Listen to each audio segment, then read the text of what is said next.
live once again. Today, I am pleased to have Monica Hyder with Caring Transition join me. So let me bring her on in. Hello, Monica. Hey, Mark. Thanks for Uh, having me. Thanks for supporting coming on and taking some time with me. How's your day been? It's been good. It's been good. A little hot, but it's been good. No complaints. No, It don't no, help, does it? no one's listening. I'll listen to you if you'll listen to me. Hey, if you see me, peeling around, shuffling, my dog's in my lap as usual. So I always let everybody know that she's always joining me here. Well, let's kick this off, Monica. Tell us a little bit about yourself and your background. Well, I'm a mom of two wonderful children. 12, Madeline is 12, and Maverick is 14, going into Mm. ninth grade, which is crazy to believe. And my dog Duke. So I understand all too well, and I locked him out, so he can't come down Ah, what kind of here. dog? What kind of dog is Duke? He's a little Boston. He's Oh, about bunch, 2.5 years old. Yeah. lots of energy. Yes. Yeah, Yes. we used to have a couple of mint pins, and any of the terrier breeds, man, they're off the chain. Yes. Yeah. We But took him on vacation, and he was like, he wasn't having it. He likes to be uh, home. is school starting back up here pretty soon? August. We got a couple more weeks left. Okay, yeah, So. school gets back earlier now. But tell you what, tell us about Caring Transition and what led you to start that. Tell us what you do and all about the process. Well, okay, let's start off with how did I get here? So, Okay. kind of always been a caretaker, so to say. I love, it kind of sounds cliche, but I enjoy helping people. Mm, Um, my background's in therapy. I'm a licensed physical therapist assistant and have been since 2007, starting my career in back home in Florida. So once I graduated, obviously you want a job and start working. And my goal was to go into pediatrics. okay. But when I was sending out that resume blast, I had previously worked as a rehab tech, Hmm. and one of the therapists was a director at another nursing home. And she got my resume and was just like, "Hey, come work with us." So Wendy, who's an amazing therapist back in Florida, she um, started, helped start, jumpstart my therapy career. Okay. And I loved it. I just fell in love with the seniors, thinking again I was going to go into pediatrics. And I ended up staying working with seniors in nursing and rehab. That's really awesome. When we were, I had saw you over at the Palmetto Park in Palmetto, and I'm sure I'm not telling you anything you don't know. The lady there that's 109. Oh, yes. Sh- She does the exercise That's groups what in I. the morning. That's what I was She's told. amazing. She sits there in her wheelchair and leads the exercise class. And then when we were in the hallway, we're doing the tour.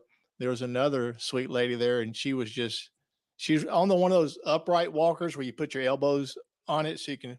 And she was just lapping.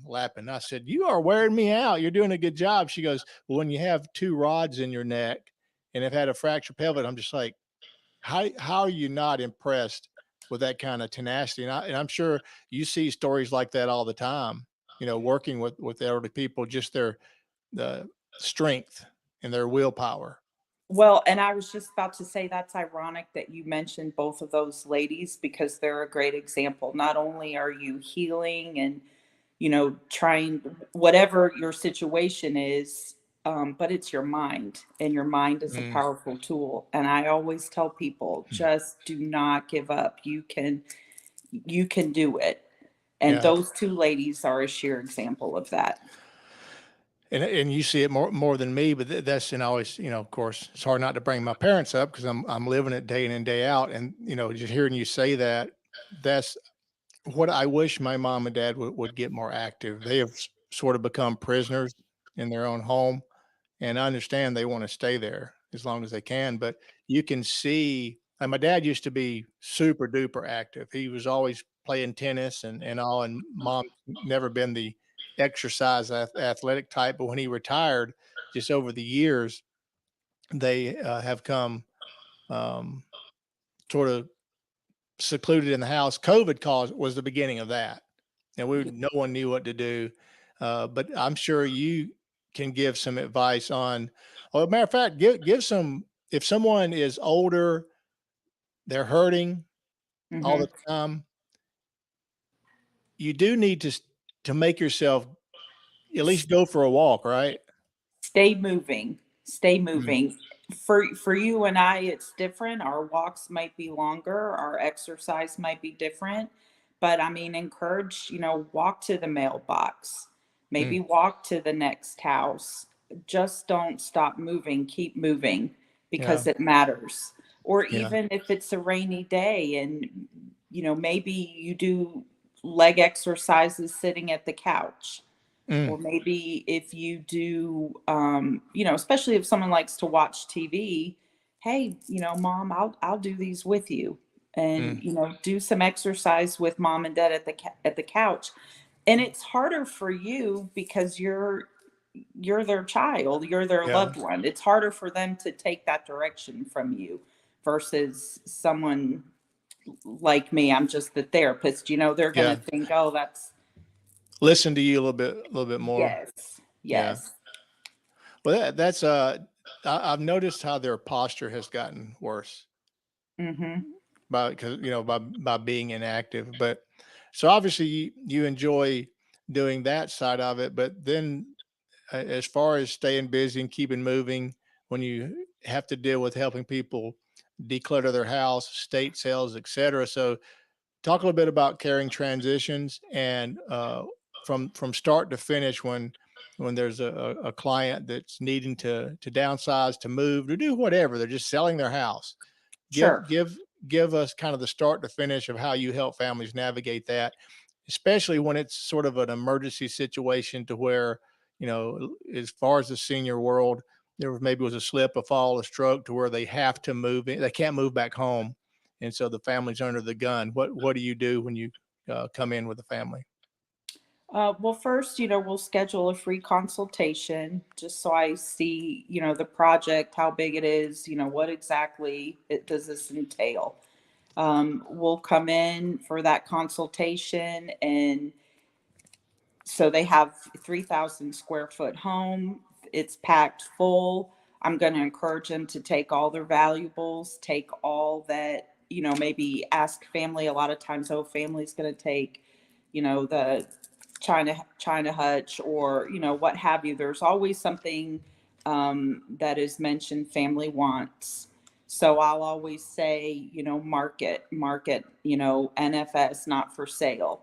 Um, that way, when we come in to sort and organize through what we're going to keep to sell, um, get rid of to donate, or get rid of to discard, by dumpster, or maybe by a junk hauler, Mhm. which I'm give a little shout out to Ivan. We have Ivan, and he's been amazing for our team. He'll he's our muscle. He'll do anything for us. Mm, So, we use him as well. But we'll get rid of that stuff first. That way, after things are discarded, then we come back and we will film for an auction. So we'll take 10 to 15 pictures of each item, to include the brand names, to include measurements, to include, if there's scuffs. And then those items go on our auction platform site, which is mhm. ctbids.com. And our sales last about 6 days, and it's 24 hours. We carrying the unique piece about carrying transitions. There's about 280 of us nationwide. Okay. So people, you're reaching Maine, you're reaching Pennsylvania with our auctions. Um, but we take 10 to 15 pictures, write a little description. It's online. We send our client the link, and then we advertise for our sales.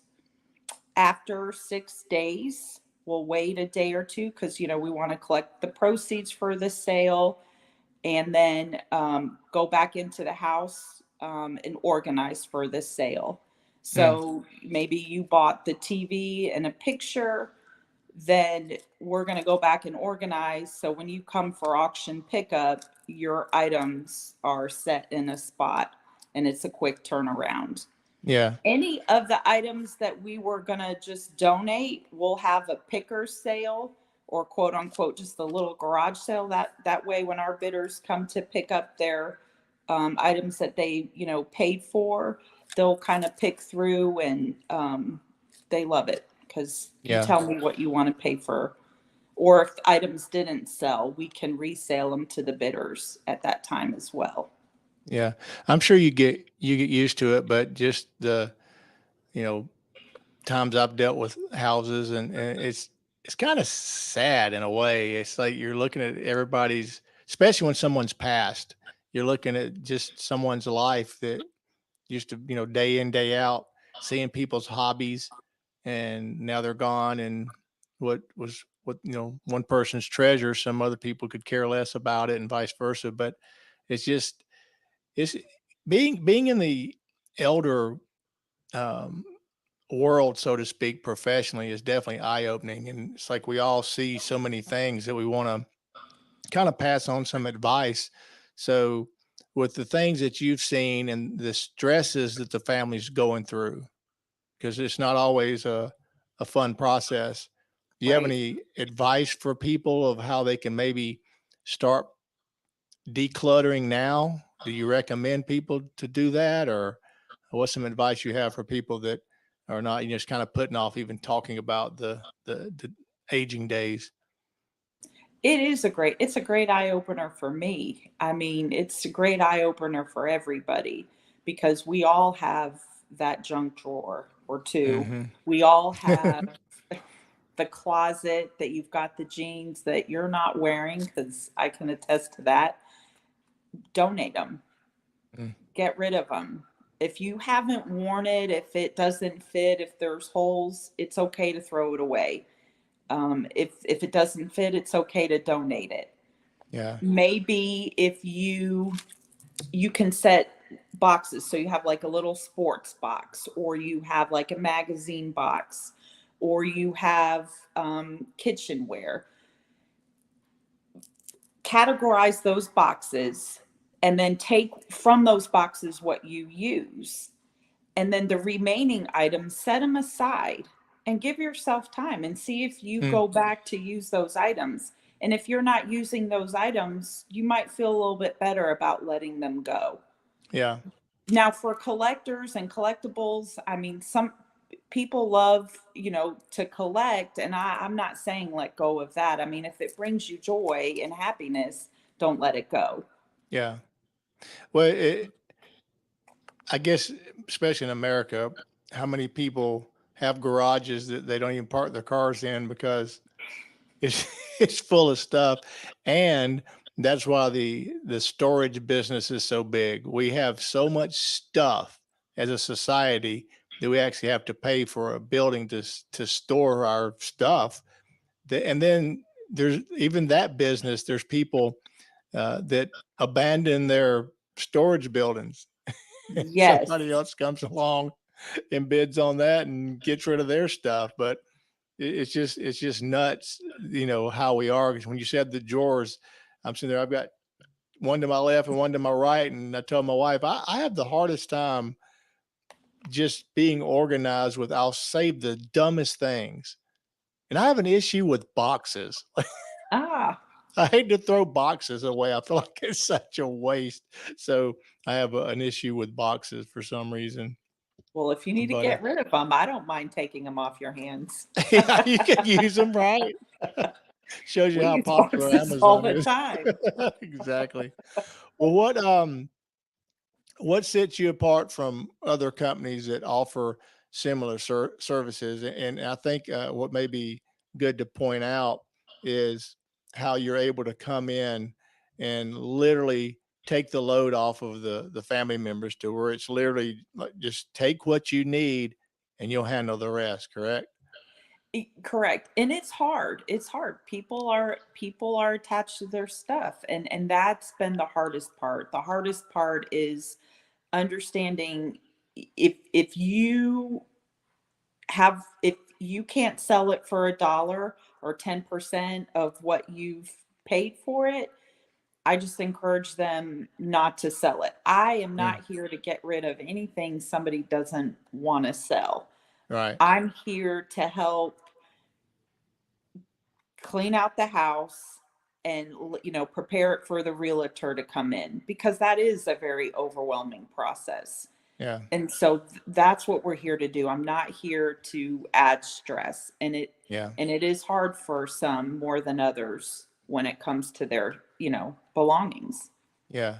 They've That's worked hard all of these yeah. years. Yeah. That's what comes to my mind a lot is when you go to the assisted living communities or the in-home care or wherever, it really represents a lot of loss because everybody's moving from their house of 1,500, 3,000, 5,000, 8,000 square feet, whatever the range is, and you're going down to a couple of rooms, so Yes. it's impossible to take everything. And do you find that that's one of the bigger challenges of people trying to decide what to let go of? Yes, so we can help do floor plans. Um, I had a sweet lady that I helped moved into a community, and she loved her clothes and accessories. Mm. And she had a ton of your designer hats. Oh, And we narrowed it down, but she still had a lot. And she took them. She took them. They meant a lot to her. And she worked hard her whole life. And she did take them. We did have to go back um, and kind of regroup.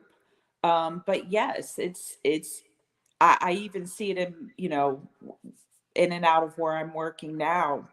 It is hard yeah, to depart from your things, and you do see the overpacked rooms. It yeah, happens. yeah. So when me and Jeff were at an event, and it was really kind of eye opening and sobering to where they had us take a piece of paper and on, for example, like on the top left corner, write down your favorite meal. On the top right corner, write down your favorite car, and just had us put different things. And he said, now tear off that left corner that says your favorite meal, and you go, that represents the last time your mom will cook your favorite meal in her kitchen. And every Mhm. time you tore off a corner, it was representing something that the elderly people have to lose and let go of. And just like taking, you know, dad's keys away Mm. was extremely hard for dad. And what's also difficult is you see people that you and I were talking about the 109-year-old woman leading the exercise class. And then you'll see people that are in their 70s that can't even do anything. So the Mhm. same thing it represents is just like mom and dad have lost so many friends over the past 4 years. Mhm. My mom's last sister passed. She's the last one of all of her siblings. Oh, And wow. so it's easy to overlook everything and not realize that what may seem like an insignificant decision when you're helping someone declutter their house, estate sales, or whatever, what looks like a trinket may have some incredible memories for the people. And Kim Porter said hello. Oh, hi to Kim. I will Isn't see Kim her awesome? tomorrow, hopefully. Isn't Kim awesome? She is Got amazing. to give Kim a shout out. Kim, But we hey, have to Kim, get coffee. are you for the niche meeting? Yes. Okay, cool. But yeah, just speaking of Kim, I mean, her being an end of life doula, she's right up there with us of this, this topic of, it's been sobering for me. Any of us that gets involved in this industry, we're going to be faced with our what we're facing. If we're given the days to live, we're facing it. It's kind of intimidating, isn't it?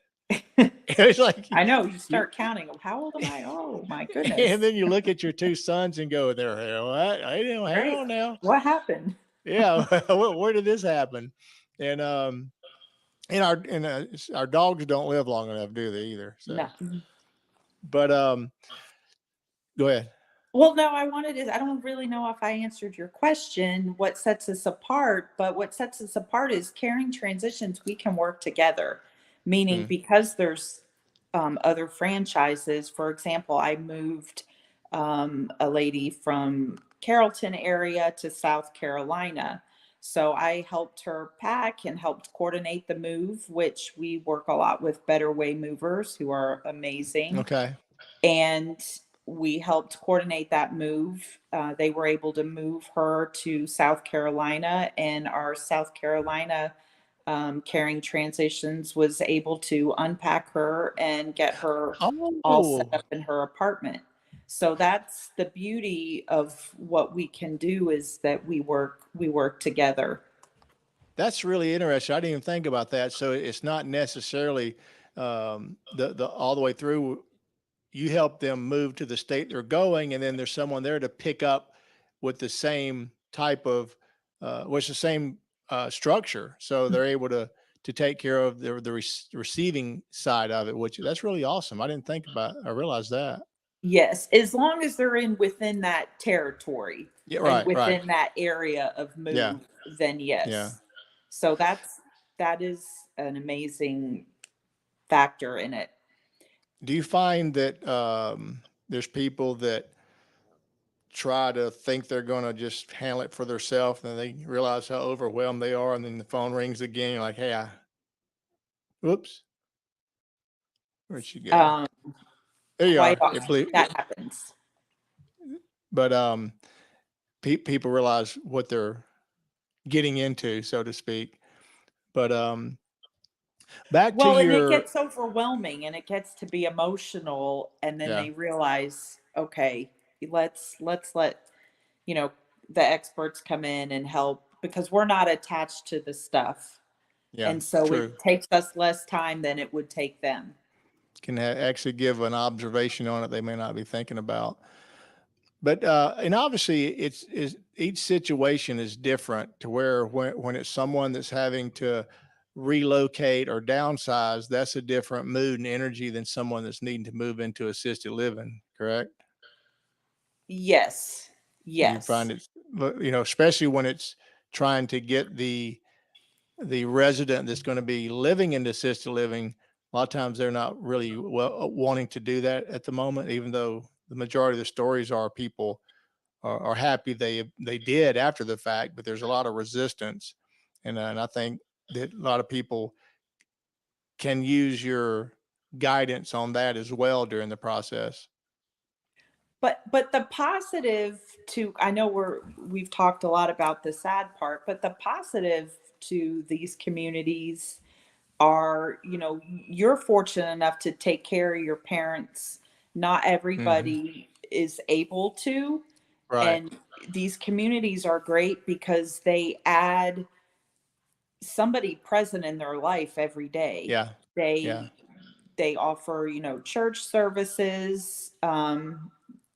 They offer activities. They take outings, on bus outings. Mm. There's always something going on, and you don't have to be part of any of it. But to have other people present for someone that normally would just be sitting at home by themselves, that Waiting on alone, Meals or Wheels, if even that. that alone is a very positive impact, can have a positive Yeah. impact on somebody more than you think. Yeah, that's what it was. Tom and Tanya Bird, they're real estate people, and that's one of the things they were talking about because they volunteer and do the Meals on Wheels. That sometimes that's the highlight of the person's day is when they Yes. show up to bring the food. But I think that's the biggest takeaway I already have day in, day out is the social interaction that people get by being in. And if they're not into a community, go to a senior center, because they have activities at the senior centers as well. You don't have to move into a community or in-home care home. You can actually go to the senior centers. Every county pretty much has one. They have meals, they have outings, they have all sorts of activities that people can take part in, but it's just getting people to be aware of it and to take the time to do it. The Bridge Center in Peachtree City offers exercise classes. Mm. So that's another, outing for someone. A lot of people don't know about that, and I didn't realize I that. didn't. Yeah, I did not either. So, are you currently still helping people with rehab? I do a little bit of both. Yes. Okay. So, I'll what's some? always go ahead. Always do that. I'm sorry. What did you say? So you're gonna always keep doing that. Yes. Yeah. I, In we're having a little bit of delay, I think. it's okay. Go ahead. Yeah. So, what is the main thing that you? I guess depending on where their ailment is, you just have pretty much different exercises for people that you put them through. Sure. A lot of, in the independent, unless it's something specific, a lot of times they're just getting a tune up, so to say. You're working on strength and balance and safety. So sure, there are different needs, but mainly that's what, we're working on. Yeah. What's the oldest client you've had? Oh, goodness. Probably 98. Wow, Yeah. man.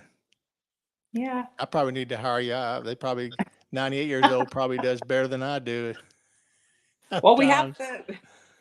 we have who we were just talking about. She's over 100 and she goes down every morning and, The one that I was talking to that walks with the no, upright. no, Oh, okay. Do you know how old she is? The one I'm talking about. Do you recall who that is? The one that with the upright walker that had the rods in her neck. I was I curious how do. I old she. can't recall her Yeah. age. Okay. But it was impressive. You have anything else you like to add? Something that we may have overlooked? Oh, yeah, two things. I just wanted to just in talking, I was thinking about it. Well, not this part. I just wanted to say I have an amazing team. Megan and Samantha and Tanya and even, Ivan. They are so trusting and just fun and just they have the same compassion for people and Mm, I just couldn't do this without them for sure. yeah. Um but no, I just didn't know if you realize carrying transitions when Kim came on, kind of reminded me, even though she's not part of she's a doula, end of life Mm. doula, but home helpers, and there's Beth Dow owns home Mm, help yes. here Yeah, in I'm having Newnan. lunch with her next week. Yeah. Okay, she's amazing. Caring Transitions was started in Cincinnati, Ohio, by a caregiver who Oh, was wow. just like, "Gosh, what about all their stuff?" And that caregiver started Caring Transitions, and she was a caregiver for home helpers. Wow. So, just fun fact. That is really really interesting. It's like I guess what it's always said, the best business to start is see a need and fill it, Yes, right? yes, So it's like, firsthand practical uh, thing to do. And because, and I keep saying this, and we're all aware of this industry is just getting started because of the aging population. And so that's kind of, one of the main goals of the podcast is, even though there's not tons of subscribers and viewers, the content is there, and will always be there. So for people to come along and maybe to help those that are going to be facing this down the road, because all of us that have gotten to know each other, we all have our knowledge, our skill sets, our contacts, and it's just wanting to get the word out that there's a lot of help, there's a lot of resources that families do not have to go through this alone. They don't have to figure it out alone. And especially when it comes into placing a loved one into assisted living, especially if they live out of state and they're having to, come in town, there's other siblings, there's that issue to deal with, that you need, someone to come along to oil all the cogs in the wheels and to go, hey, you just need to focus on your family, focus on what's important, and you can be connected to so many resources that can take care of all this for you. And at the end of the day, when you come along, it's like, hey, just take the things that you want to keep. Don't worry about the rest. We'll handle that. You'll take care of that. And just, we can connect them with so many solutions, and take the pressure off the families, because you can, and I know you've come across it yourself. You come across people that you can just tell they are about to explode, Yes. stress beyond stress, and they just need people. And that's what meeting you and the people that we have in our circle of influence is some wonderful people. I met some of the best people, Yes. that is so warming, to know that, hey, there's still good people out here, that we all put people before profits, really, and there's some that don't, but you'll quickly be found out, right? If you don't have the right intentions. Um, but Monica, it's really, just personally speaking, it's been such a pleasure to get to know you, and be able to work together. Jeff is, known that Joker for over 40 years. So, uh, I'm blessed that not only has he been my friend that long, but we're working together. Has been such a blessing. And but Yes. you do Jeff such is a a good job. go-getter. He is, man. I tell you, I keep telling you, I can fill you in on some stories with Jeff, but I can't, because then he'll fill you in on some stories with me. So I better hush. But yeah, that was really nice, bumping into you. I had no clue you were there doing the Ah, rehab part. So it was neat to see that you're still doing that as well. So, but anyway, I want to put your information up. Somebody comes across this, they'll be able to get in touch with you. And at your website, can they fill? Is there a form there that people can fill out if they want to do an inquiry? Or yes, there's a little area there they can put in their information, and then I'll get it okay, via email. okay, very good. Well, Monica, you got anything else you want to add before we sign off? No, but you're so right. And just, I've met so many wonderful people like yourself, Jeff, Kim, just very passionate about helping others, especially our Mm. seniors. And I mean, all the years I was in therapy, I didn't even know Caring Transitions has been around since 2006, and I've Oh never, wow, I didn't never even know heard of that. them. So it I was didn't know just, they've been there that long. I was wavering between, should I go to nursing school and do wound care? What should I do? COVID hit, and I found Caring Transitions, and I was like, what a neat way to help people. Yeah, So, that is awesome. Well, and also, if we all live long enough, we'll all be old together. I'm yeah, getting Me and Jeff will get there way before you, but hey, you can help take care of us, right? yeah, we'll be fighting over the rooms at Magnolia or Palmetto Baptist. Exactly. Or we save up enough money, we can go. Amanda can hook us up at the Celebration Village. Oh, That's right, gonna that's gonna be the, what they call it, cat's meow. That's an old right. saying. But but anyway, Monica, thank you so much for supporting the show and for coming on and sharing your story and what you do. And we'll be seeing you at probably the next meeting. But just thanks so much, and I look forward to seeing you later. So until Yes, then, thanks. everybody. Thanks, Mark. All right, see you later. Bye bye.